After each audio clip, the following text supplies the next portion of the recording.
New Zealand ने दूसरे one day में भारत को सनसनीखेज मुकाबले के बाद 6 रन से शिकस्त दे दी। कप्तान केन विलियमसन शानदार सेंचुरी बनाने पर मैच के बेहतरीन खिलाड़ी करार पाए। 5 मैचेस की सीरीज 1-1 से बराबर हो गई है।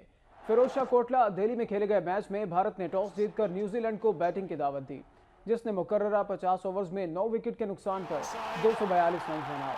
कप्तान केन विलियमसन 118, लेथम 46 और रोज टेलर और कोरी एंडरसन 21-21 रन बनाकर नुमाया रहे। भारत की जानिब से हमजा और मिश्रा ने 3-3 जबकि यादव, पटेल और यादव ने 1-1 विकेट हासिल की। जवाब में भारतीय टीम आखिरी ओवर में 236 रन बनाकर आउट हो गई।